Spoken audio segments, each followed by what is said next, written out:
Lately I've been thinking about this life and how it brought me here. Staring at this man in the mirror, I see him often. He'll wipe my tears. Only if you knew what I was going through. Only if you walked it in my shoes. Certain things don't like to talk about, but I'll always remember. The chaos in my mind turned my heart out in November. I'm surrounded by too many doors, not sure which way I entered. But I'm rocking with my loved ones, let you know that front and center. Found out my skin's tough as leather, I can storm through any weather. Addiction was the hardest battle I ever endeavored. It takes a lot of effort to apply. Welcome to the Message Hope Podcast, where hope stands for hearing other people's experience. My name is Adam. My name is Mike, and today on the show we have a gentleman with 11 years clean. Welcome, Jason. Hi, thank you. How are you? I'm good. I'm a little nervous. I ain't never done something like this, but I guess it couldn't be no different than a speaker meeting. Yeah. Much. Except there's just you guys. Yeah. Only two people showed up to the meeting, bro. The secretary and the treasurer. It's a meeting. The secretary and the treasurer. Just to take my money. Yeah. There you go. Before we get started with your story, Jason. Okay. Just to kind of let the listener know, like me and you've been walking this path together for basically 11 years, right? I was talking to my girl the other day when we were in a meeting, how there was like this whole group of us, right? We're deep, bro, right? Yeah, we were. Like we were like 15, maybe more, 20, right? Deep. Like I remember, I still see pictures where it's a whole wall. Yeah. You know what I'm saying? And they were all Willie Sponsees. They're all connected somehow. Yeah. And the truth is, most of them aren't around anymore. And probably maybe, if anything, I can remember maybe at least 5 to 7, if that. Right. And so, yeah.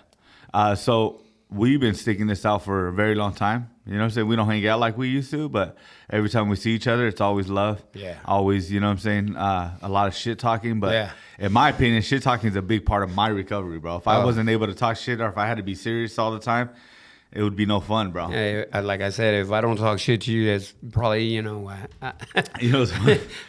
we have differences. Yeah, you know what's funny is I tell my clients that, bro. Right? Because I talk to them the same way I talk to anybody else. I'm like, hey, can you do me a favor? And they already know what I'm going to say. Shut the fuck up. You know what I'm saying? And it's all joking, right? But like, I tell them, if I'm joking with you like that, it's because I love you and I respect you. Exactly. You know what I'm saying? So, I just love you, bro. I appreciate you. It's been an honor to fucking walk this path with you. You know, me and you have been, in the same sponsorship family for basically 11 years. Yeah. I stepped out for a little bit and ventured off, but came back, Yeah. And so, yeah, man. So I'm grateful to have you here today. Yeah, that's true what you said, man. We have actually known each other our whole recovery life, man. Yeah. It has been a pleasure. We've had a lot of fun together, you know what I mean? We've worked together. Yeah. We've cried together. Yeah. We went through some things, and like I told you, man, before I got my kids, man, you were the inspiration to me to go ahead and be a father, because I remember you had your kids first, and that was remarkable. And I was like, man, I wish I could have mine. And then God set fit that I got mine, and I followed in your footsteps per se, It was like, if he can do 4, why can't I do 2? Right. You know what I'm saying? And I didn't think I was ready, but God did see fit that I was ready, even when I thought I wasn't, Yeah. And it was for the encouragement that I seen from you without you telling me. I just watched you. You know what I mean? And Mike, I've seen you grow, man. That's awesome, bro. Thank you, brother. I don't see how you used to be an addict. I don't see it. I could show you. I got pictures and videos. He's like, I believe you. I believe you, buddy. Yeah. You know what I mean? Keep your clothes on. Yeah. But it's a pleasure to be invited here, you guys. You know what I mean? And if I can help somebody, that's great. Give some inspiration to somebody that they can do it too. Yeah, for sure. Even one person, it's worth it. Yep, 100%. That one person listening. Yeah. And you know what? Even like the message isn't about like, oh, I'm gonna tell you a message and you're gonna run with that and just stay clean or be able to live a different life, right? Sometimes the message is just planting a seed too. So exactly. Even if a seed is planted today, then our job's done because everything else is up to them and God. You know what I'm saying? So all we do is plant seeds, bro. And early on, when I used to sponsor people, and I had actually I'd say the first couple of years when I sponsored some people and they were going out, I'm like, man, what the hell? I'm showing you, and you're coming here and this and that. you should be getting it. But then I learned later on, you know, that everybody has their own journey, man. And when the time's fit for them, they'll get it. You know? Yeah. And it's important not to take those things personal. There's one I thing took that a you lot of told it me. personal sometimes. I took like guilt, you know, like what did I do wrong, you know? Yeah. Blaming myself, owning their mistakes. Like, yeah, nah. There's one thing Adam told me that I think Willie probably told you was that there's no such thing as a good sponsor, just a good sponsee. Yeah. And Yeah. And it's true, bro. It's up to just like us, right? Willie didn't hold my hand. He didn't like carry me through everything. He was just willing to fucking walk with me, bro. That's it. Yeah. He didn't force me. He didn't say if you don't do this, and I'm not gonna sponsor you. He didn't say any of that. He just said here's your next assignment. Here's your next assignment. You got that one? Then and it was up to me to go home, read, write, pray, meditate, and then bring it back to him, right? And so it's the same thing. It's the same concept with anything else, Pretty much, right? yeah. It's up to the Well, individual. with me, he would be like, well, let's see how that works out for you. Oh, of course, I can You know only what I mean? imagine. Yeah. And then he probably laughed right Oh, after. yeah. And then him and Willie his, laughed at us. Yeah, him and his crystal ball, man. I hated that. Oh, my God. Yeah, people don't even know about the crystal ball No, nowadays. they don't. And it's crazy because as I grown in the years with being, you know, in sponsorship with him, I learned it's not so much the crystal ball. No. It's the experience of trial and error that he knows that he can foresee in us sponsees, you know? Yeah. And he had that crystal ball in his living room, and I hated that thing. You know, what do you want to know what the crystal ball has to say? And I'm like, no, fuck that ball, you know? I wanted to distill it and throw it away, you know? But as though over the years, man, I've learned that it ain't about the crystal ball. It's about the experience of trial and error that he knows, understands, or have witnessed, you know? Yeah, for sure. George used to say, if you stick around here long enough, you know what keeps us clean. If you stick around here even longer, you know what takes us out, bro. Yeah. And that's evident, bro. Like, there you know. If someone said, I don't know if it was that last night, one of the meetings I went to this week, and they said, there's no right way to work a program, right? And I agree, but you have to work a program for there not to be a wrong way, right? You can't just like come in here like, 'cause even in my past experience, I thought I was always giving it my all. Well, I'm going to meetings, I'm talking to people, I'm playing dominoes in the backyard, I'm going to karaoke, like I'm working a program, but. So there is no wrong way to work a program, right? People work steps differently. People have different outlooks and perspectives, and let's do it this way instead of this way, right? So there's no wrong way in that sense, but I think the wrong way is not to be in step work in the 12-step community anyways, right? Not to be calling your sponsor, not to be building relationships. That's the wrong way to do it. You said it right there. Program is in the step work. Yeah, it is. You're not doing the step work. You're not working a program. Yeah, for sure. Yeah.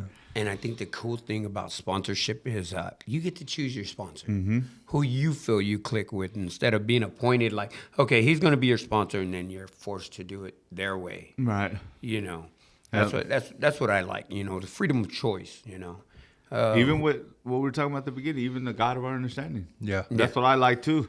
I get to have my own perspective. Exactly. Like nobody could tell me how to pray. Nobody could tell me how to meditate. No one could really tell me nothing. They laid like a general path down, right? And we just follow that path. You know what I'm saying? But we get to like, you know what I'm saying, be able to put our own little flavor onto it and have our own God. We get to choose our sponsor. We get to, you know what I'm saying? Yep. Yeah. As long Freedom as of choice right there. As long as we follow the general guideline, we're good. The end goal is succeeding and living righteous, man. Yeah. All right. So, Jason, where'd you grow up, man? How'd you grow up? What was it like? Well, see, I grew up in Arizona. I was born in Arizona, man, and you know, my father was an alcoholic, my biological father. He's a Vietnam veteran, you know, and I witnessed some abuse there, you know, him beating my mom and stuff, and my mom had left him at an early age, and I was at an early age. I think I was about maybe 6 years old, but it's crazy of the things I remember from them, from that time period, even being so small, you know. And my mom remarried with who I call my dad now, you know. And he's from Mexico. He's from Sinaloa, and in the beginning he was pretty cool, until my sister came along. And then there's where I seen the tables turn, and I felt I was outcasted, Yeah. because like, yeah, okay, now he got his kid there, and I kind of got pushed to the side, and so I'd say, we moved from town to town, and we moved to this one, can I say cities and stuff? Yeah, of course. Okay, I was born in Florence, Arizona, and from there we moved to Coolidge, and that's where I was, spent my adolescent life. And I remember my aunt lived down the street. I'm gonna touch on something real quick. My uncle, man, he I don't remember what age it started or whatnot, but he was molesting everybody. My cousins. I don't know so much of his kids, but I do recall stories of things, and and I was a victim of that too. And I hate to use that word victim because I don't like it at all, but I was traumatized there too. And fortunately he messed with the wrong kid. And they were calling the cops on him, man. And he barricaded himself in his house and blew his head off. Wow. And I don't use that as an excuse. A lot of it I've blocked out, I dealt with it in step work. I mentioned it. But I was so young, but I still remember, And I remember going into that gate to my aunt's house because we were a pretty tight-knit family, man. Not like nowadays how some families, we don't even have family get-togethers no more, really. Yeah. And as for my family right now, there's so much bigotry, I would say. But that's a whole nother story. But I remember early on that, that event, I would say, had happened. And then I would say... I don't blame it, but I don't also consider it a cause. But I started using that at a very young age. I remember being 5 years old. I remember seeing a picture with me pounding a tall can of Budweiser and my biological dad holding me. So in Mexican families, it's like a ritual almost of it's cute. Try to give the kids alcohol and see how they act, So, so drinking was there, but I recall smoking my first joint at the age of 7 with my 2 best friends in a clubhouse, a tree house we had. And I liked it, and I had to hear my mom's bitching and all that. And mind you, my mom did the best she could, I guess. There's things I saw that, like, I don't know, traditional fucking Mexican family shit, I guess. She was looking for love in all the wrong places, I guess. I don't know. But, I smoked my first joint at 7. I started smoking cigarettes at 10, behind my mom's back because back then you could send me to the store with a note right down the street to the store and I'd get the cigarettes. And I remember my mom telling me, light it on the stove for me, light it on the stove for me. I'd sneak a drag here and there. And by the time I was 10, man, I was still in her cigarettes, smoking them. Where did you get the weed from? Were these older friends or? They're a couple years older than me. His brother lived in California, his older brother. And, at the time when he brought it, my brother brought this from California because Cali was the big thing, Yeah. And so we went up to the treehouse and we smoked it. And I'm pretty sure it was a pinner or something, but we just sat on those branches, man, laughing. And I remember this, and throwing shit down. And, people walked by because it was over like a sidewalk and an empty lot, dude. And we went all out, man. And, they were a couple years older than me. Yeah, they were my best friends. Mikey and Mike, they were their names. I ain't going to say no last names, but yeah. One of them was a pretty good baseball star, and the other one, well, he came from a troubled home too, So me and him kind of clicked like that, didn't want to be home. So yeah, I was out pretty late, at a young age, But when those street lights came on, I had to be in front of the house. You know what I mean? My mom would whoop my ass. But, you know, my mom got with my stepdad, who I call dad now. And he's a farm worker, you know? He worked on all kinds of farms, and he was a hardworking man, and I owe a lot of my work ethic now to him, you know, and so we moved from Coolidge to Casa Grande, and there's where I spent my teenage years. We moved about when I was about 9 years old, and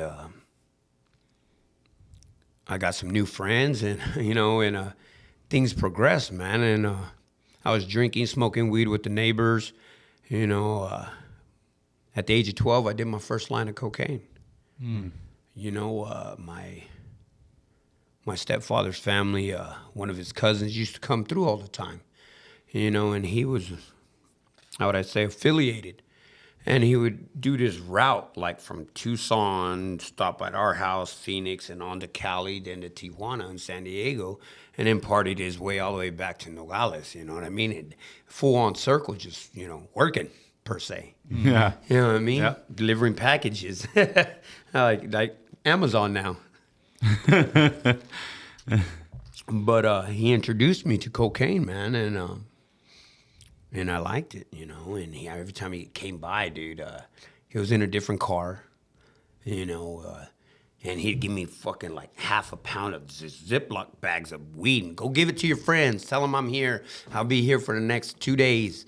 And just sell all you can, you know. And I was selling coke and all that, you know. But at 14, I went to juvenile hall first, you know, for drinking. And I started getting really bad in drinking, you know. And I was lashing out on my mom. And, you know, one thing about my stepdad, though, he never laid a hand on me. He used to yell and want to threaten. Well, he threatened me, you know. I would do this and that, and, you know. But yeah, you know, and I was connecting everybody in that city, man, with good deals on cocaine, man, because coke was hitting back in the early 90s, late 80s, you know. Yeah.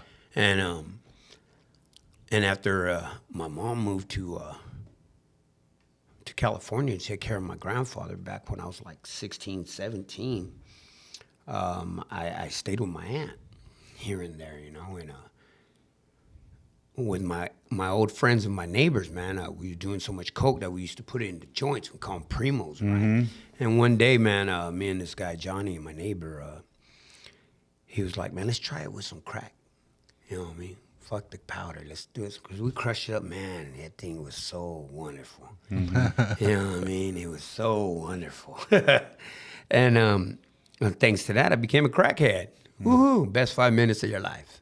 You know what I mean? And from the age of 17 till about 19, man, I was a fucking crackhead, man. Smoking it straight? Was smoking it straight, you know what I mean? It was first started out with Primos, and it's like, man, what's this shit do straight, dude? What's the hype about, you know what I mean? And that's when that big fucking crack epidemic was happening, you know, in the early 90s.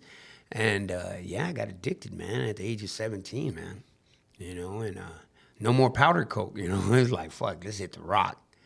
And so, yeah, I got addicted to fucking crack cocaine, man. And, of course, my aunt threw me out. My mom was living in Cali. I had a girlfriend and pregnant. I was still in, or pretty much demanding her to give me all her Nintendo games and movies and CDs that came out so I can go trade it for crack, man. You know, and I used to smoke crack with my cousin, you know. My older brother, man, may he rest in peace, he also was on that, you know, and he was kind of a functioning crackhead, though. I don't know how he did it. I had to have more. He was okay with hitting a little bit. He's good. Not me. Give me the rest of that. Right. You know, and so to move along, man, so I had a girlfriend pregnant, man, at 17. And her dad was pretty traditional. And he's like, man, you got my daughter pregnant, so you need a job.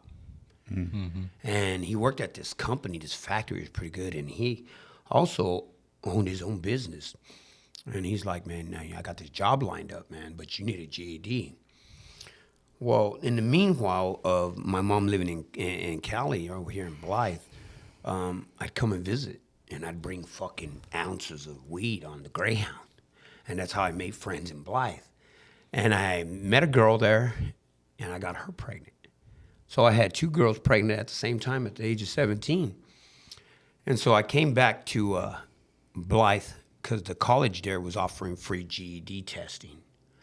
So I'm in 11th grade, man, just right before second semester, and I shoot to Blythe real quick, and I had to wait like maybe a week or so to take the test. I didn't study, nothing, just I needed to pass this test.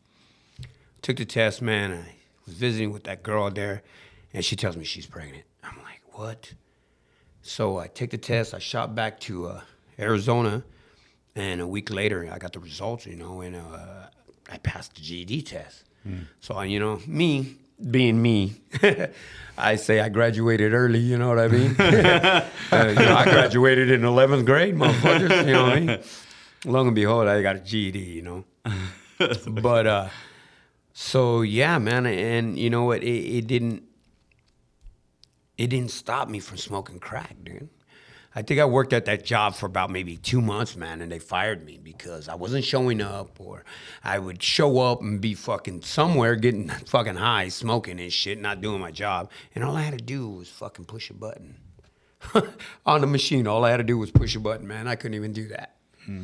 And so finally at the age of 19, man, I called my mom, and I was like, Mom, I'm fucking dying here. I need to get out of here. I was living underneath a cotton trailer in my hometown, where all my family and my friends lived, and trying to play the part that I was okay, showering and bird bathing in the Holiday Inn fucking restroom. What's a cotton trailer? A cotton trailer? Yeah. It's a long like box, a metal box For cotton? where they dump cotton in. Oh, no way. So they're about maybe about 3 feet off the ground, 2.5, about 30 inches off the ground. And I used to live underneath there.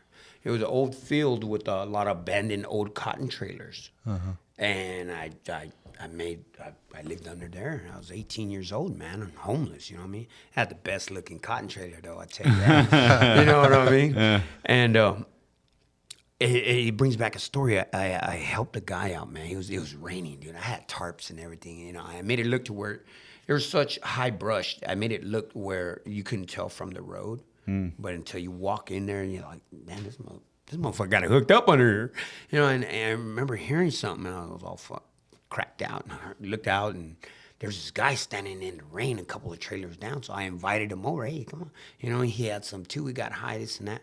And a family friend owned a auto body shop, like maybe just a block down. And I remember it was becoming morning, and I used to go over there and get coffee from them and donuts, and I'd help out at the shop. So I told him, hey, dude, I gotta go to work. So I took off to work, and in the afternoon when I came back, man, all my shit was gone. He took everything.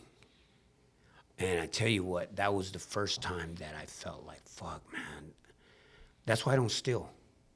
And I justify it that I personally don't steal, but throughout my addiction, I put in order list of stuff I wanted, But I don't know, it was something consciously. Long as I didn't take it, it wasn't stealing. Even though I got trafficking, stolen property on my record. Yeah. You know what I mean? But I didn't steal it. No, I was just selling it.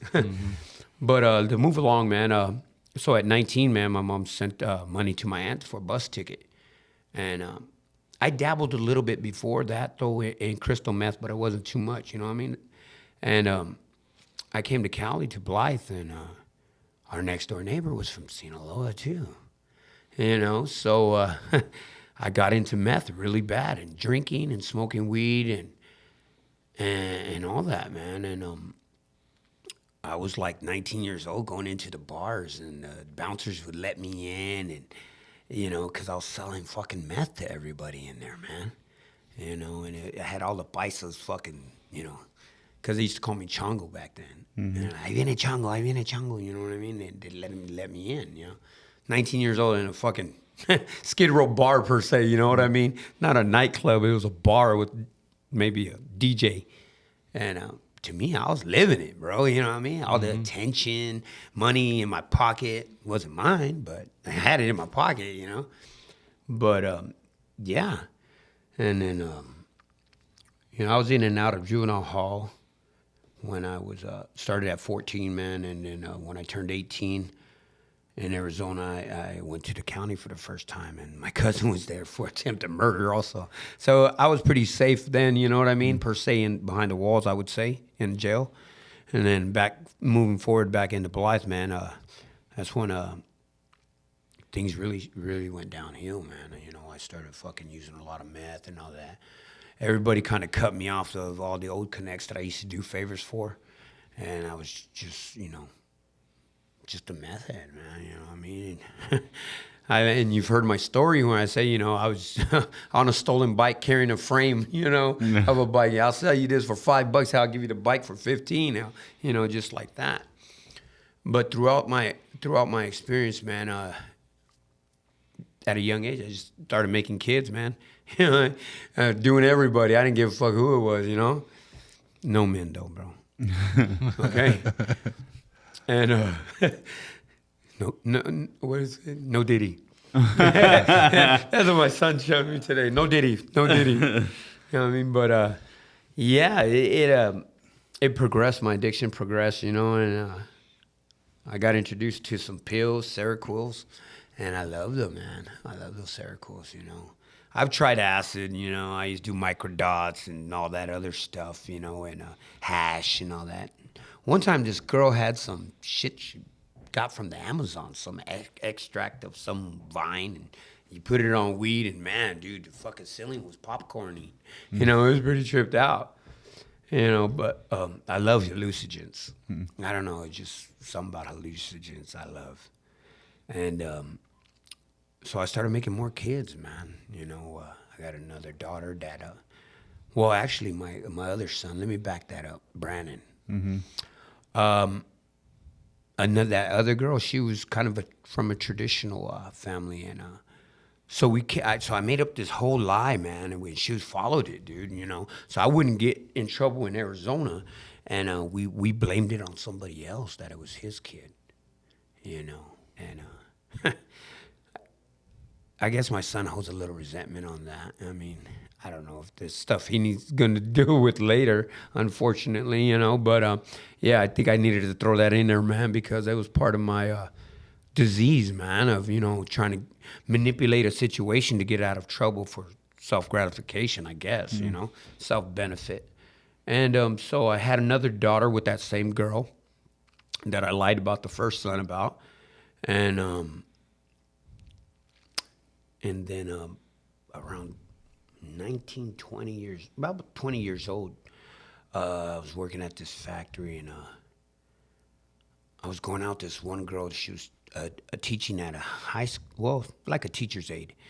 And long story short, I ended up with her friend, and who is now my ex-wife. And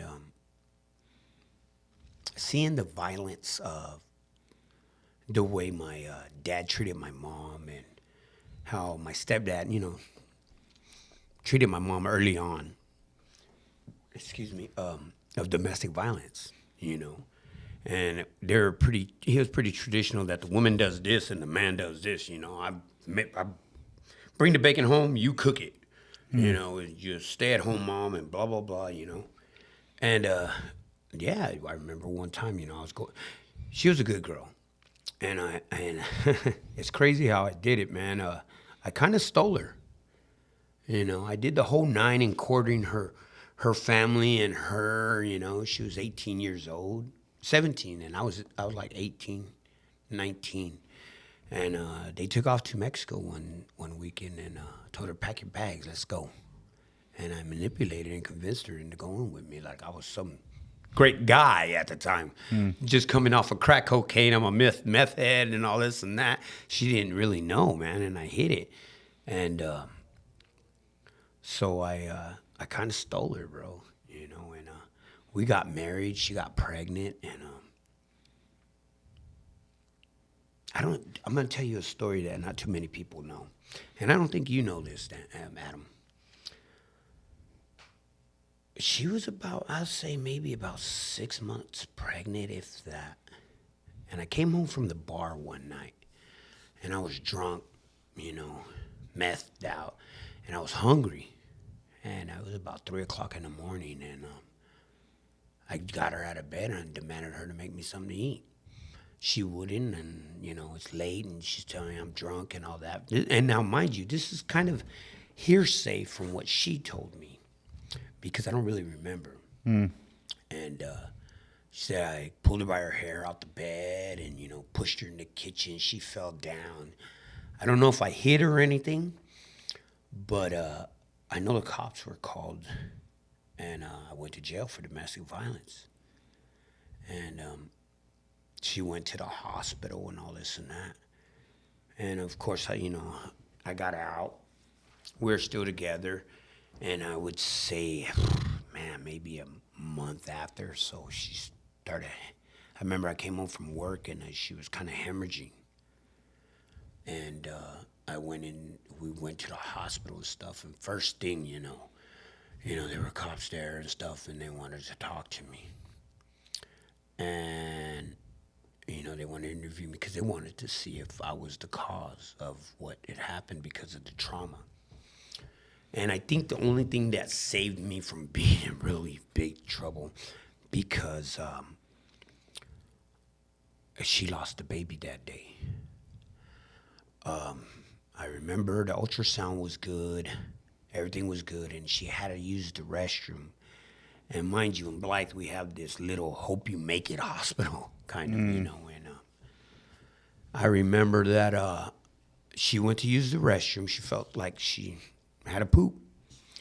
And I remember her screaming, and I went in there, and the baby was in the toilet. And I panicked. I didn't know what to do. So I ran out, and what seemed like forever. I'm screaming down the halls, hey, trying to look for somebody. A nurse came in, and I took him to the restroom, showed him, and he's like, I'll be right back. And I'm like, what the hell, Now that I look at it, man, I should just pick the baby up out of the toilet, But, I mean, and that's Joseph Angel. That was our son, and I don't talk too much about him in my stories. But I tell you what, regardless that they cleared me or whatnot, because the initial, I would say, examination from that night a month prior, they okayed it. Everything was okay, and that saved me. God saved me there, But yet inside it, I still felt guilty. I was the cause. I thought I killed my baby. And for as good as that woman was, man, I did her dirty. She was a good woman. She still is, Better woman now because she ain't with me, But, when we divorced, man, it took about, I would say, 10 years for her to speak to me. And I remember seeing her. I took some college classes, and this is how much guilt and remorse and shame I had, that it just so happened that we had the same class, man. I quit college that day. We'd walk in. I'd be in a store, and I'd see her walk in. I'd walk out. I'd leave a basket of groceries or shopping. I'd leave, because I felt so much shame and guilt. And to this day, she's still married to my family. Her mom and my mom are great friends, and she's a friend of mine on Facebook, and she's a friend of my wife's now. They grew up together at the same school. But I remember it was crazy at a gas station, and she said hi. And I was taken back that, like, hi, how you doing? Like, okay, you're talking to me, And ever since then, man. But I tell you what, man. One day I got to talk to her, and she has medical problems. We lost another child after that, Michael, another boy, and before we had divorced, and she, of course, got with somebody else, and she was also miscarrying then too. And I'd asked her one day. Well, mind you, she found out that she had lupus, and she had miscarriages with her previous, with the guy that she was with, and she finally had a daughter, But I remember being told that she had to be bed rested the whole 9 months, and they sewed her up so she wouldn't abort. And I got to talking to her one day, and I asked the inevitable, man. The inevitable, was like, hey, what had happened with Joseph, man? Was that my fault?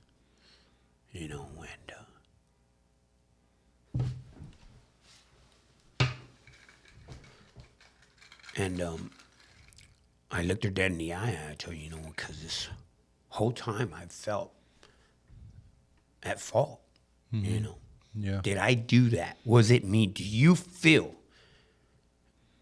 in your heart and in your soul that I did that?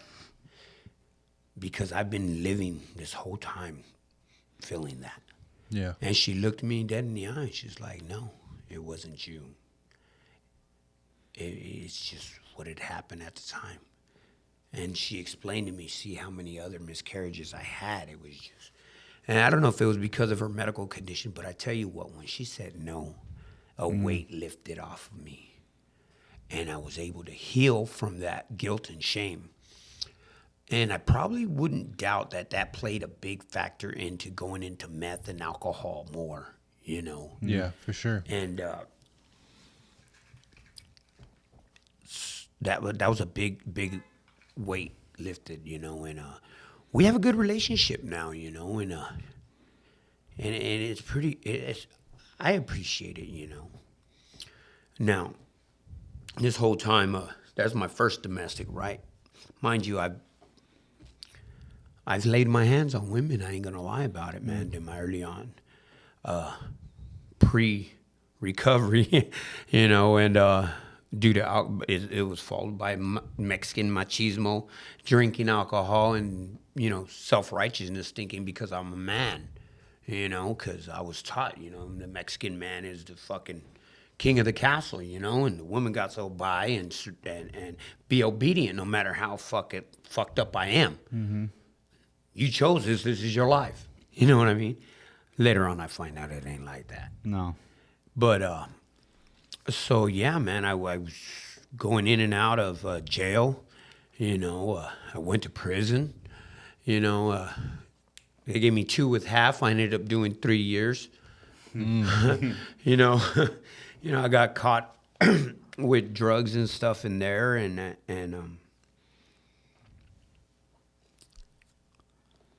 to fast forward, man, because I can go on about stories of mishaps and stuff, but by the end of the road, when I got out of prison the first time, there's where I have Nico, because I had lost Joseph and Michael, and then Nico was next. And it was crazy because his mom was kind of presented to me as a present of getting out of jail to, And so... welcome home. All right, welcome home. Look what I got for you. Just the way you like them. All right? You laugh because you know what I mean. Yeah. Anyways. We won't go there right now. Not right now, yeah. It's about me, not my indulgence. But not on my early on fetishes. But so yeah, of course, I'm fucking prime, bro. So yeah, I touched her. Tag, you're it. She's pregnant, right? And shit, that was a crazy pre-relationship, I say, because me and her have a history. And I'll later on get into that a little bit. But I was fresh out of prison. And, of course, I just went back to using and drinking, man. And my job, man, that job I had this girlfriend. I had broke up with Nico's mom. And, we never really was together. It was just kind of... friends with benefits per se kind of thing, I was just manipulating and using her for my benefit to whatever, ride, sex, money, whatever. And the job I had, man, Or actually, no. I did go to rehab back when I was with my wife. It was to save a job. They paid for, the insurance paid for 28 days for me. But I just went there to save my job. There was no, I didn't understand or even care to listen. That home was just a place to stay at so I don't lose my job. I didn't participate. Not in their meetings, not in nothing. But to fast forward again I was about to get off parole, man, and the girlfriend I had we got raided, man. And I remember I had weed and meth and all that in there, and they bust down my door and they just wanted her. They came for her. She was on parole too, and so they took her. And I remember the cops like, "Hey, man, you need to clean this stuff up, bro. We'll be back." Only way I knew to clean it up is consume it, you know. But I don't know why, but I kind of fell in love with this girl, and so I got all depressed and sad, and I lost my job and this and that. So that's when I attempted suicide. You know, my mom is handicapped, man, so she had a pharmacy full of fucking pills for pain and everything, and my mom enabled me on some things, and so she gave me a bottle of Valium, man, to sell. I was like, let me sell these because I want to eat and this and that. But I was consuming that shit, man. And I remember I was in my truck. My grandfather left me when he died, and I walked from. My mom lives right by the river, and I walked over there, man. I was out of gas, and my stepdad he does yards, so I knew he had cans of gas. And I ran into him, though. He was there. I asked him for gas, and he tells me in Spanish, "Nah, get the hell out of here. I ain't giving you shit," right? So I go inside, and I tell my mom, like, you know, "Hey, Ma, you fucking, whatchamacallit, don't want to give me no gas. I ran out of gas." She's like, "No, you get the hell out of here. Look at you. You're all fucked up, and you look stupid, and this and that." So I was like, what the fuck, man? But watch, I'll show you guys. Fuck this. You know what I mean? I don't need nobody, blah, blah, blah. You know, that fucking whining, crying thing. I'll show you. Watch, I'm going to hurt myself more. And I remember going to my truck, man, and these are one of the things I remember, man. I had a line left. I had a tall can of fucking Bud Ice, a half a joint, and a half a bottle of pills. I don't recall the milligrams or nothing, but it was a shitload of pills, bro. And I don't know, like 20, 25, I don't know. And I remember taking all those pills, fucking sniffing that line, slamming my beer and smoking my joint. And then the next thing I remember is being pulled out of my truck. And then I don't remember nothing after that. I remember opening my eyes in the hospital, and the guy said, talk to him, he's awake. You know, and she told me her name is Amy. I remember that. Her name was Amy. And then I was out again. And then I woke up, and I was at the Oasis Crisis Center in Indio for a 72-hour evaluation. And I tell you what, that is actually probably one of the first times I was ever scared.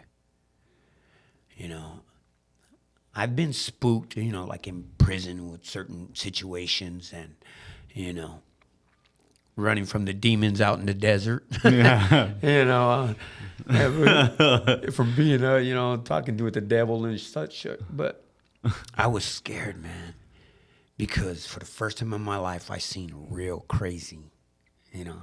And I always refer back to that because, you know, a lot of people out here act like they're crazy. I've seen crazy, you know what I mean? And this was the literal fucking crazy because these people could just pop off at any minute and they can kill you. And they won't get in trouble. You know what I mean? They're all fucking matted up. So I remember on my 72-hour evaluation, man, at the end of it, my parole officer come and he's like, "What do you want to do?" And I was praying and hoping he was going to violate me and let's go back home, you know? Yeah. And I'm like, "What do you mean what I want to do?"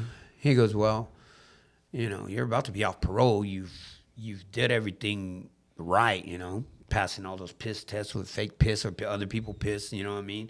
No trouble with the law because I was always tweaked out in the desert, you know, and but fucking, he's like, "What do you want to do?" I was like, "Fuck, I ain't got nowhere to live." He goes, "Well, what if I put you in a rehab?" I mean, "You're not going to violate me?" He's like, "No. Dude, you got like 3 months till, you know?"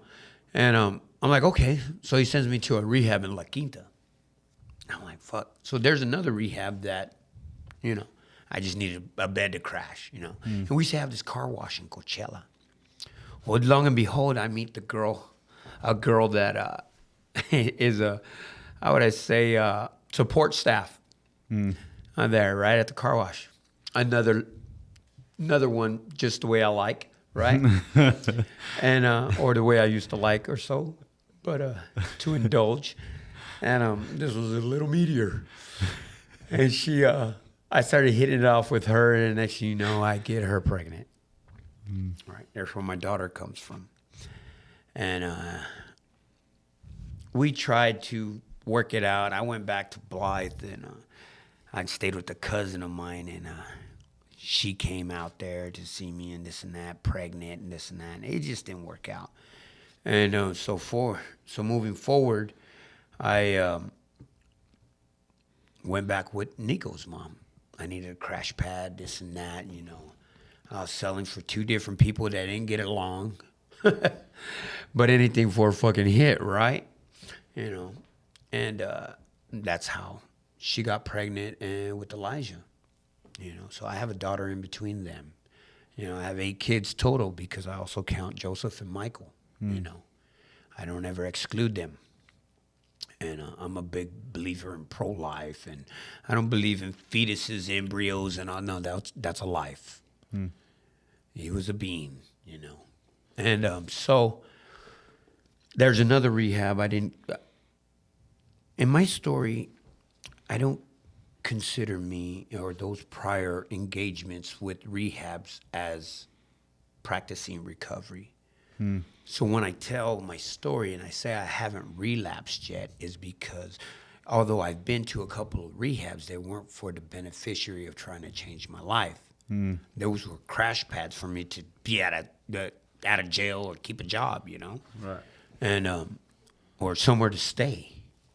So you know, I got in trouble again to try to get me on another domestic violence. And mind you, this lawyer I had for the past 10 years, I've seen him from alcoholism to divorce to getting his life back. I've seen it like his whole life changed, right? And we're getting towards the end now where my life has changed. And so I get in trouble. I beat a domestic violence case, man, and that lawyer was awesome. He fucking ate those cops up, dude. It was so cool. Because they raided my house looking for drugs. And my baby mama had a black eye, right? So right away, boom, domestic violence. He has a record. Boom, let's go. Well, my lawyer ate him up. You know, first off, he didn't go there on a call. 2, you know, you didn't find no drugs or nothing because, of course, to connect, he hit me up. Hey, they're gonna hit your house this week. I don't know what day, but they're hitting your house. You know, may he rest in peace. Now he's dead. But yeah, so I had everything to a minimal there, you know what I mean? And so I went in, I beat that domestic, you know, he ate him up, and it turns out, you know, she hit herself, you know what I mean? She was pretty crazy, dude. I didn't get too much detail about their mom, but she's unfortunately still in her disease. But yeah, she was pretty crazy, man. We went some rounds, dude. I think that's the only woman I ever hit with the close hand. But she took it like a champ, bro, and she fought back, you know? I mean, she almost cut my ear off with hitting me behind the head with a vase, you know. But those are other stories. Let's move on to where God showed His mercy and helped me change my life, man. So I got busted again, man. It wasn't even, and it's crazy because the woman that I'm with now, it was her cousin that was there, and I was just walking my kids up to the store to get some food. And, you know, I had this chapstick full of fucking meth, bro, and I go to the store. And I'm in the store with my kids, you know, and it's like a little convenient mini mart store, you know. I'm getting food there, you know, like a Ford, you know. And I look out the glass door and I see this guy, Charlie, talking to the fucking cops. And I'm already getting nervous. I'm like, fuck, man. You know, I'm carrying on. I got, what, maybe 1.5 grams. No, right. Maybe 16th almost. And I'm like, this motherfucker got the fucking cops right here, dude. And so I walk out, and with my kids, and I hit a quick left, and I'm walking away, and they're like, hey, Padilla, because the cops know me. I'm walking like, hey, and I'm like, and then Nico's like, they're calling you. Nico was like 5 years old, man. Yeah. 5, 6 years old. He's like, Dad, they're calling you. I'm like, fuck. So I turn around. I'm like, what's up? And they're like, come here. What are you doing? I'm like, well, I'm buying groceries. I'm buying what I can, you know. Well, let's talk to you for a minute. And like, you're on probation and stuff. I'm like, yeah. I'm like, and all of a sudden, Charlie leaves. I'm like, this, what the fuck? You know, I feel almost set up, right? And they tell Charlie, hey, can you go ahead and take the kids, right? Because they knew I lived right there in that trailer park there. They took the kids, and I'm like, fuck, bro. Here I go. They're taking me. I already know this. And they're like, hey, well, you're on probation. You got anything on? I'm like, nah. He goes, man, Jason, you look pretty fucked up right now. I'm like, man, I used this morning, dude. I haven't slept, so I'm getting food. I just want to go home and go to sleep. You know I live right here, man. Just let me go and go to sleep, man. I ain't causing no trouble, no nothing. He said, well, let me see if you got anything on you. I ain't got nothing on me, man. You know, so I empty out my pockets and stuff, and he opens up the chapstick, this and that. Sees a little bit of chapstick, and he looks in the lid, and I have everything smashed in that fucking lid, bro. And he's like, what's this? I'm like, I don't know. I just picked up that chapstick on the way over here. 'Cause he's like, come on. This is yours. I'm like, dude, you could even ask my kids, but they're not here right now. You know, but on the way over here, you know, they even told me, look, Dad, chapstick. So I picked it up. I didn't know. You know, I was trying to lie my ass off, right? Who the fuck picks up chapstick off yeah, the floor right? to use it? That's what I'm saying. So these aren't even my pants. Yeah. I was cold and I seen them, you know? So fucking, yeah. So they fucking wrap me up, bro, and I go to jail. But before that, I remember their mom coming up. Jason, again? Goddamn. What? Just screaming and yelling. And I'm like, yeah, let's go. Let's go. You know what I mean? Let's go. Let's get the fuck out of here. Oh, man. So, fast forward to going to court and stuff, man. And so they're like fucking, you're looking at 7 years, man, you know, going back. And I'm like, I look at my lawyer's Woods, right? That's his name, Woods. I look at Woods, I'm like, hey, bro, give me a program. Yeah. You know, give me a program so I get the fuck out. And he's like, I can't, they won't. I'm like, how come, dude? They got PC 1000, Prop 36, all this and that. He goes, you've already had those chances. You don't show up to sign up. He goes, I can't get you out of this. I was like, dude, you got to get something, man. Fuck. Give me a county lid. You know what I mean? Let me get a county lid or something, you know? Joint suspension. He's like, nah. So we go to prelims and all this and that. And Judge Christensen over there in Blythe, man, you know, I'm there in shackles and stuff. And she's like, get up, Jason. She don't even call me Padilla. You know, she knows me already. I go ahead and stand up, Jason. And I stand up and, you know, she reads this and that and tells me what I'm facing up to this and that. So we do a meeting and with the probationer, Miss Whiting, and the D, I can't remember, Wong, Dong, something, I don't know. But I'm like, dude, give me a program. You know what I mean? I want to get clean. They're like, no, we're not. We're recommending state time. Looking at Woods like, man, you got to do something. He's like, I can't no more, man. You know, you got to go this time. So fast forward to, you know, sentencing and shit, man. And I remember my mom and my sister being in there. That's one that I can give credit to, man. My mom was always there, man, no matter what. You know, and my sister, she's helped out a lot too, you know what I mean? Even though me and her didn't get along a lot.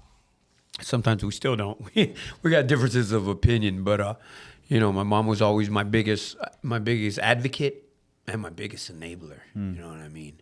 There'd be times she'd be like, Mijo, you know, you don't have to stop doing drugs. Just take a break. Take a break, you know? And I'm like, oh, I was going for it, you know?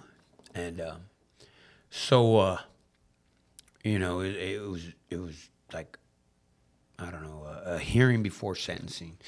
And I'm looking at my mom there, and my sister's tearing up, and I'm looking at Woods like in shackles, like, you know, giving him the stare down, like, come on, bro, this is your time. You've done it before. Come on in anytime, bro. I know you're gonna save me. And he's looking at me like, yeah, I can't, you know. So we get we get to they send me back, man, and I got sentencing in 2 weeks, man, and no, matter of fact, I think it's like 3 days, and I go to that cell, and thank God it was by itself, man, and I got down on my knees and I prayed to God, and it wasn't a prayer to get me out of this one, God. You know, just empty fucking prayers, you know, we make, and I told him, man, if I come out of prison alive, I would change my life. You know, because I already know, you know, baby mama's really fucking bad on this shit. I almost was owning that too, like, oh my God, you know, I got her fucking that bad. But you know, that was her own dog, not mine. And I remember going to sentencing, man, and I cried my whole heart out right there in that cell by myself, you know what I mean?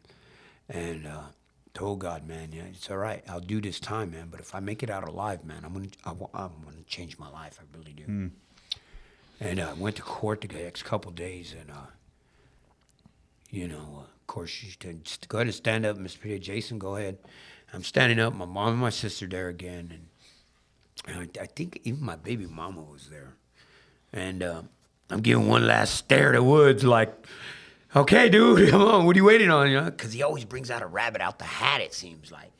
And you know, he's like, and so she calls the 1-on-1, you know what I mean, probation, you know, what's the recommendations, this and that. She told me, okay. And she went to DA and told the DA, okay, so, you know, everybody's on page of, hey, I'm going upstate. And it seemed like in the movies, man, everything just went, woo, like really slow motion, right? And this fucking DA is taking forever to answer. And I'm like, man, just hurry the fuck up. I'm already mad. Fuck you, Woods. Fuck the probation. You know what I mean? Fuck you, Christensen. You know what I mean? I'm thinking like, you know, fuck it. Just hurry up so I can go back and eat. I'm hungry. Have me out here all fucking early in the morning. And this fucking DA don't want to hurry up and answer. And thank God, because then she goes, Christensen, you know what? I'm going to go ahead and subside and recommend treatment for him. I looked at Woods. Woods looked at me, and he's like, and I'm thinking, what the fuck is going on, right? And Miss Whiting looked at the DA, and I looked at her as she looked at the DA, like she was just as confused too. And so Miss Christian, she's like, wait a minute, we already had the recommendations of what we're doing. This is just like fucking roll. Just to be able to say it. Yeah, just right. for the record, you know. Right, Everybody knows what the fuck is going to happen. And this motherfucker threw a monkey wrench in the gearbox, right? I don't know what the fuck's happening. I'm like, what the fuck? What do you mean? What the fuck are you sending me? What are you talking about? So they sidebarred.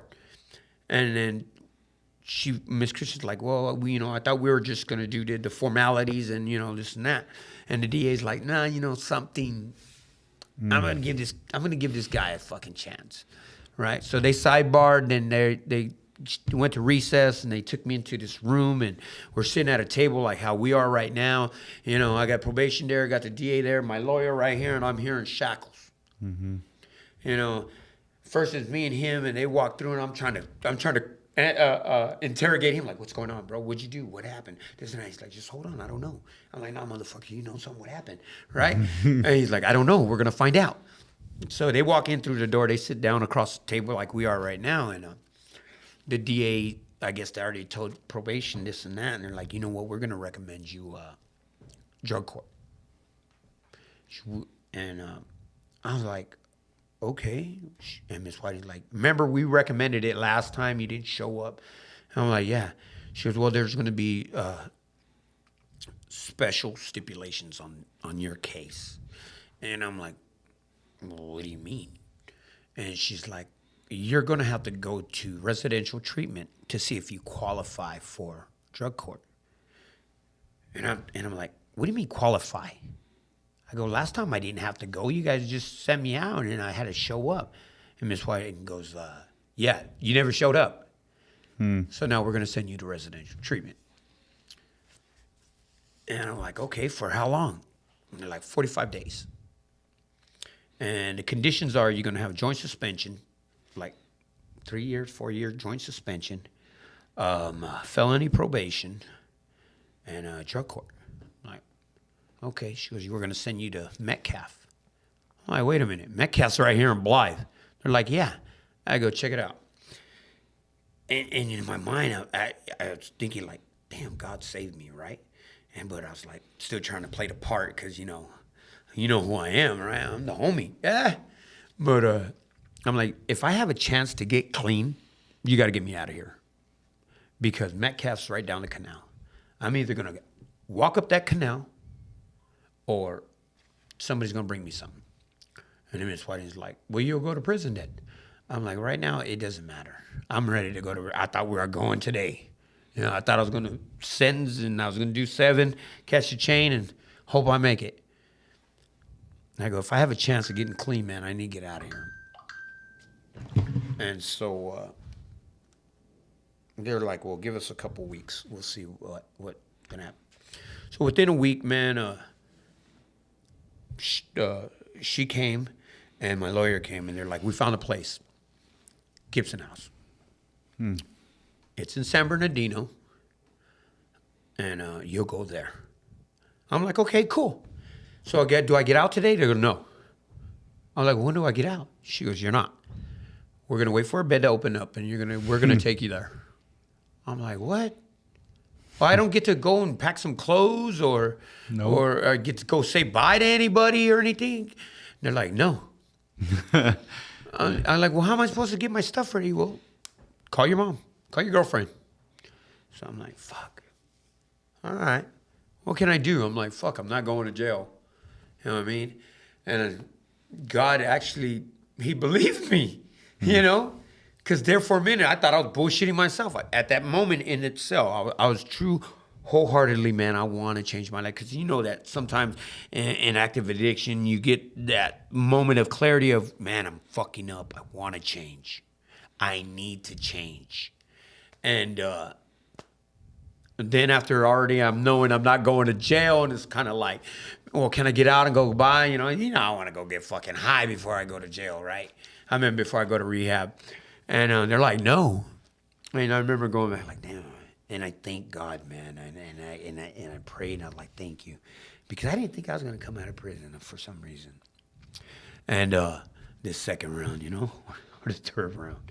And so, yeah, sure enough, man, I remember my baby mama visited me with Nico and the baby, which is Elijah. And I told her, you know what, if I'm going to get clean, I can't be with you no more. You know, I don't want to be with you no more. And, of course, she did the whole manipulating guilt trip shit. And I don't care.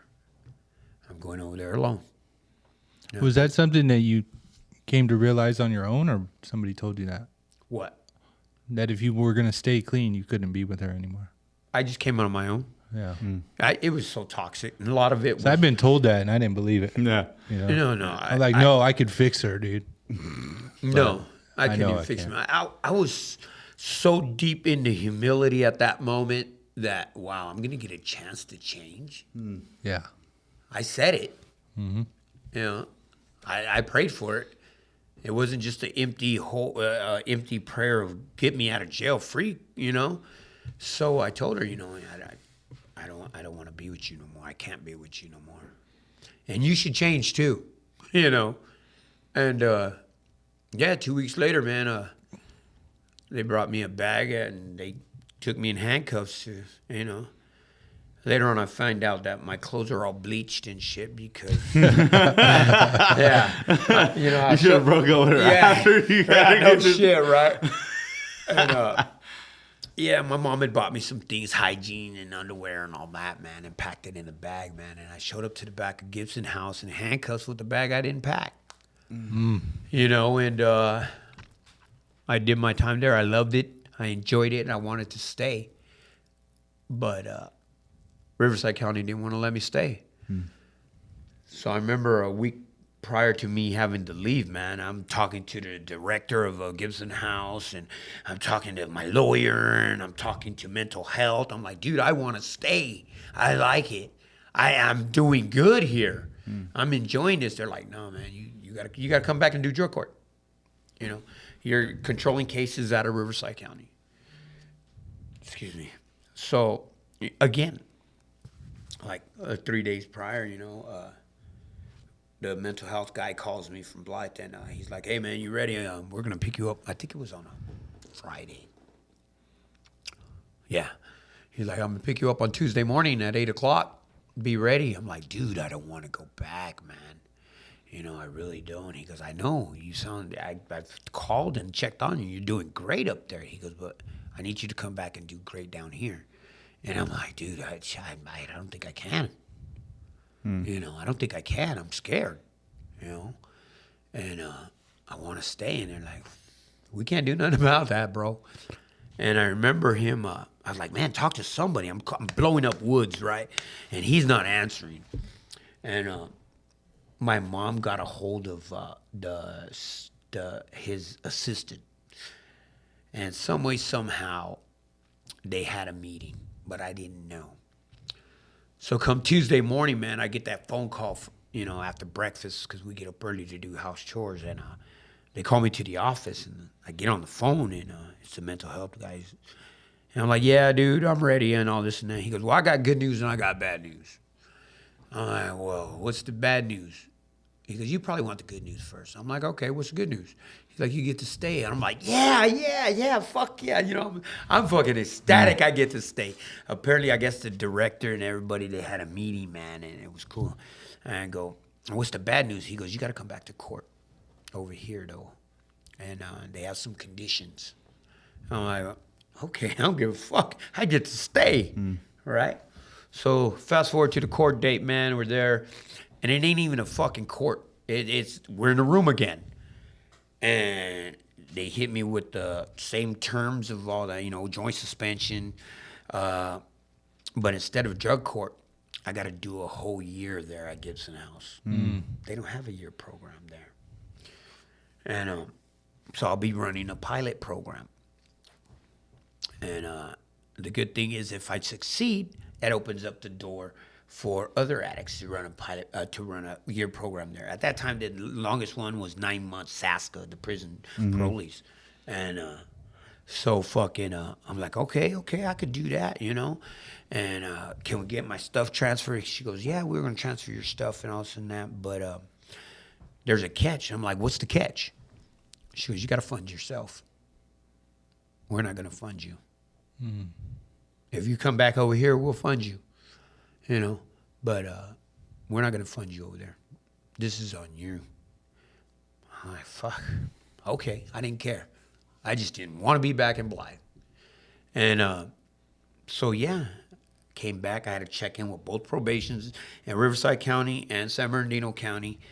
And I tell you what, I think I was like I did a whole year there. That's when I met my brother, my white brother. Yeah.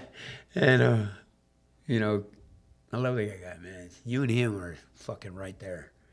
And that's another one in our group. Yeah. And I did my year there, man. I had a friend over here, man, that was working at Chili's. And he had went to Gibson House. And he had like 3-4 years clean. And I always wondered what happened to him. Well, he was over here. He got clean. And he got me a job at Chili's. And I was a dishwasher, remember? Mm-hmm. And, I worked there for about a year or so. And my transfer came through. And I was like, cool. Fucking San Bernardino now, right? I go to court, man, and they hit me with all kinds of fucking fees and fines and blah, blah, blah. And I'm like, fuck, dude, I can't afford all this, man. Well, you need to pay them, or you go to jail. I'm like, what the fuck?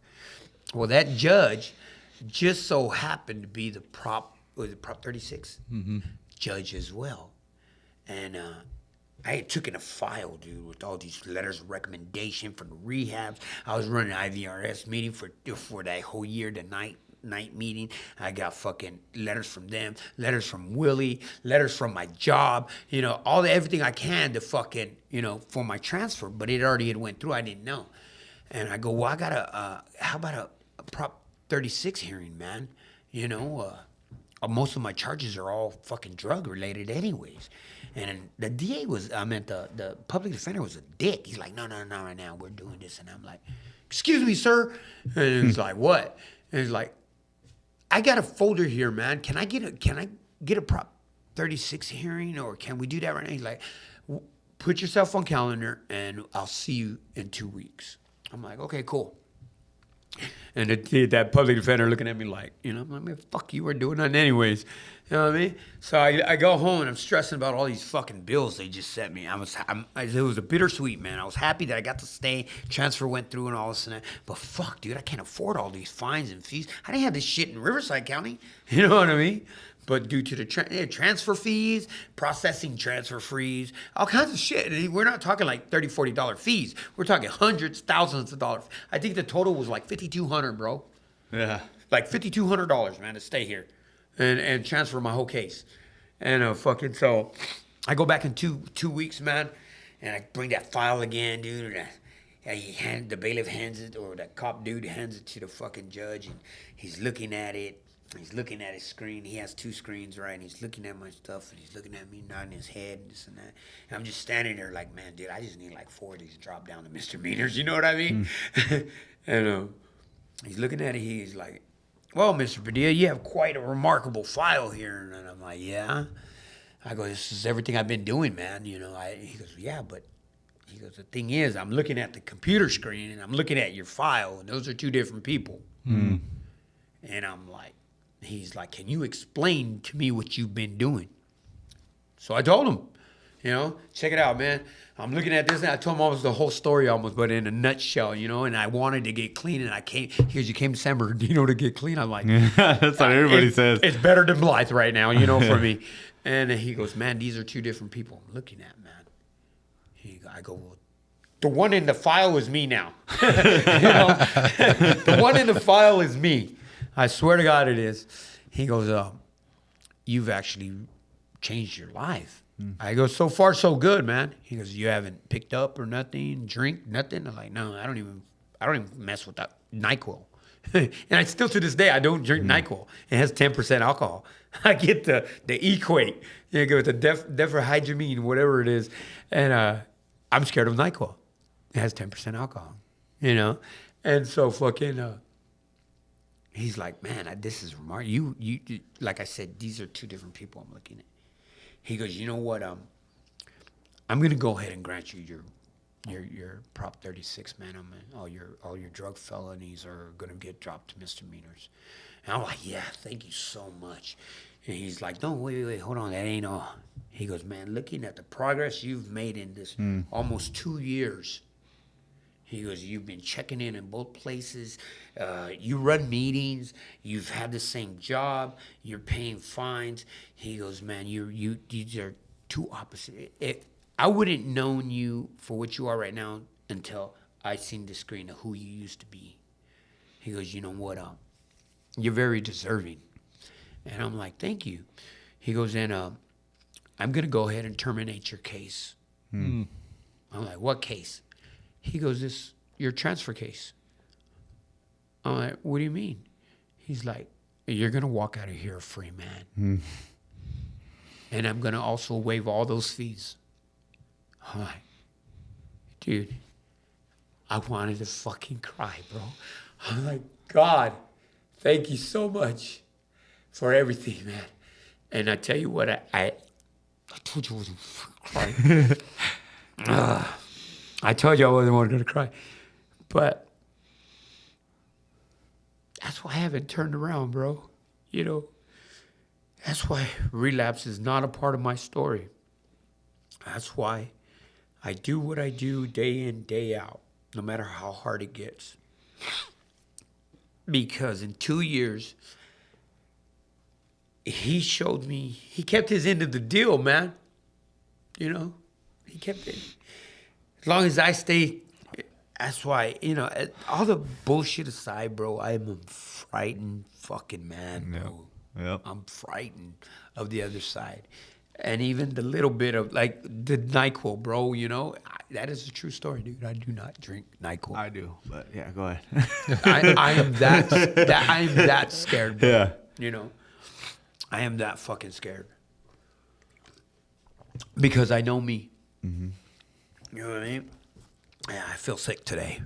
Yeah. And it'll start off small like that, and my mind would fucking totally manipulate myself. I need a glass of NyQuil. Yeah, you know what I mean? Like, You put the straw in it. Ice, shaved ice too. You know what I'm saying? Oh, it's good with shaved ice. Dude.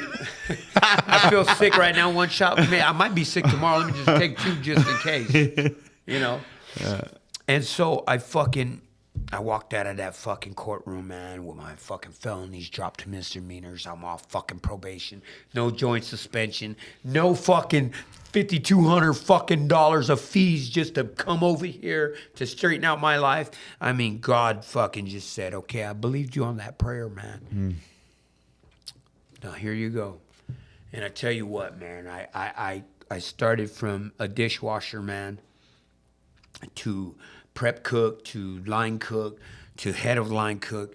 You know, I've worked in rehabs, support staff detoxes and all that. And throughout this whole journey, man, to where I'm at right now, chief engineer for Hilton Hotels, you know what I mean? And I'm a boss, not a boss like, you know, not a boss is all these riches but a job title, man. I have people under me, you know. I'm like third on the totem pole, you know. It goes to general manager, assistant general manager, then the chief, you know. It's like, what the fuck? I have not one fucking degree, not one fucking certificate, and I do everything in that building from electrical, plumbing, drywall, paint, HVAC, everything, man. I am grandfathered into all these for the experience, 25 years plus of experience of all the jobs that I couldn't hold down.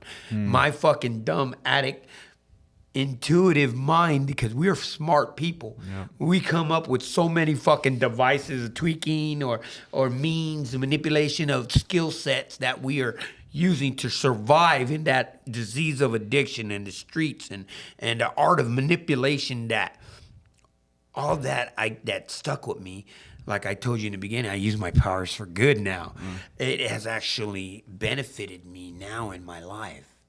You know, and I'm very involved with my kids that I have with me in my custody. My older kids, man, you know, I have a great relationship with them. Unfortunate, like we spoke about my son, you know, I've had to put him back into rehab. He's not doing so well. Hopefully he'll get it this time. You know, it's been a revolving door around him, man. You know, in the beginning on his relapses, I used to carry the guilt and blame and shame but you know what? That's his journey, man, because what I showed him prior to my recovery, man, I owned that. But I've also shown him after, you know, I got clean in my life of recovery now and trying to teach him. And Mike, you don't know him, but Adam knows him. He was in the rooms with me. You know, he made meetings, man. I put him through rehab. I helped him with a couple of jobs. I gave him one of my apartments that I used to have. Everything. Yeah. You know, I tried to give back, man. And he was doing good too. Yeah, he had some clean time, man. Yeah, but, he was a solid dude. But you know, that's something he needs to work out, man. But I tell you what, one thing I can give credit that I learned from my mom, man, is you don't give up on your kids, no matter how bad or how bleak it may seem. You don't give up on your kids, man. My mom didn't give up on me, you know, and she still stays true, you know, and I hope I make her proud, you know what I'm saying? I know I showed her a lot of grief, you know, and I know when she passes, at least she knows that, hey, you know what? I finally took a break. You know what I mean? I finally took a break, a long-ass break, you know, and in February, I'm coming up on 12 years, man, a whole dozen, and it's crazy, man, you know, and like I said, I'm very involved with the schools and the athletic program, ASB, band, yearbook. You know, dude, yearbook donated a whole page to me. Like, I was going to pay for $100, you know what I mean? Because I'm always there. They got all kinds of pictures of me and stuff. And, you know, and they donated. And my yearbook comes embroidered. It is so awesome, you know. And that's what I do now. And the reason... Not only because, and I might possibly be coaching JV football next year as well, you know. Oh, it's yet to be seen, but we'll find out in the spring and the summer if I get to, you know. And I'm very involved in sports with my kids, and a big part of that is like I explained to you, you know, it's a living amends to me to help the kids, and especially the ones that I see that are struggling or don't have, like a lot of the football players, man, envy Nico because I'm always there, you know, and I help out these kids too, rides, food, shit, whatever they need, man, you know, and I cook team meals, you know, I feed them all, and they, you know, they kind of envy this kid, and this kid's spoiled, man, and you're like, oh, he comes here too much. They're like, man, I wish my dad was even around, you know. I wish my parents would come to every game, to every practice, to be involved, you know. And but that is a living amends for me to give back to the kids that I directly and indirectly made suffer back in my active addiction. Because I remember having 3-4 fucking EBT cards, you know, thinking out balling with thousands of dollars of food stamps, you know. But how many kids didn't eat that night that didn't know me or even seen me, but I indirectly affected them? How many Christmas presents did I rob from those kids that weren't their fault? And then I took their parents' money, you know, as well as me giving my shit away too, you know what I'm saying? But that to me is comforting, you know, and I really enjoyed when I did Job Corps H&I panel, and I got to do it, and I think that might be something I might be getting back into, possibly, you know, helping troubled youth, you know. So I don't know, whatever this path takes me onto, you know what I mean. But yeah, that's my life in a nutshell, man. You know, some things you guys didn't know, and you know, may have learned, and you know, I sponsor kids, you know, and I also, how would I say, I don't even have to be your sponsor, but if you got a problem, hey, give me a call, man, and we'll try to help you figure this out. You know what I mean? And that's what I do, man. And it's crazy because even at my job place, man, you know, there's coworkers that ask me about if I could direct them in means of helping maybe some of their family members or even them themselves, you know. I have a coworker that has alcohol problem, you know, and he's always trying to tell me, hey, can you sign my court card? I'm like, I can take you to a meeting. I can take you to a meeting. They'll sign it there, you know. And, yeah. Don't forget to put your number on there too. Yeah, They might call you. Yeah, but well, how much time do we got left? We're done. We're just about Wow, bro. Yep. What happened to the questions, fellas? You need 'em. Sometimes they're needed, sometimes they're not. Yep. Oh, well, I appreciate this. I tell you what, I do have a question for you. go right ahead. Closing question. We Yeah. ask everybody if there was some piece of advice you could give to somebody who's experienced some of the things you've been through, who's maybe right in the middle of it, what would that be? Oh, man. We'll continue in another in 15 minutes smoke break, and I'll give you another hour of advice. What would I tell somebody? Some word of advice, man. You know what? For me,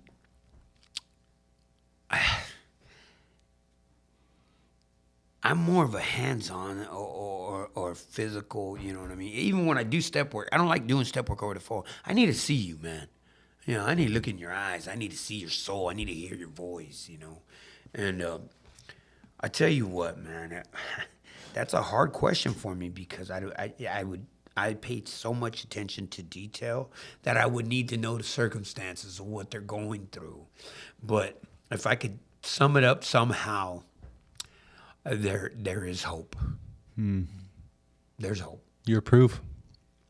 Yeah, I'm proof, man. Yeah. You know, I am very proof. Even when you don't have hope, anybody, and I give the credit to God of not giving up on me, you know. I know he didn't do the work for me, you know, but he put me on a path where I will encounter people situations, things that will help me prosper in achieving my life goal of success. And I don't mean in a financial or social status, but I mean in a spiritual, peaceful, Zen in one, success, and but there's hope. Don't give up. You know what I mean? You just, if you don't have any right now, it's out there. It's just waiting to encounter you. Mm-hmm. You know what I mean? Only you are holding it back. Sometimes not you, it's their circumstances, but there is hope, man, and you do have a chance. Don't give up on yourself. Awesome. All right. Well, thank you, Jason, for coming on. Everybody that's listening, please like, comment, subscribe to all of our channels. We are on YouTube, Spotify, Apple Podcasts. And if you think that someone needs to hear Jason's story, please be sure to share it. All right. Thank you guys, huh? Appreciate it. Love you guys, huh? Mm-hmm. All right, take care. All right. How does it feel to be able to give hope to others who are still struggling now? It's such an honor to be able to hear other people's experiences of life, to see how when faced with the very thing that was sent to destroy you, kill you, and take you out forever didn't, but rather you have been given a second chance to give hope and be a light for those who are still in the dark. So don't be afraid to share your message to the world. You never know whose life you might be saving.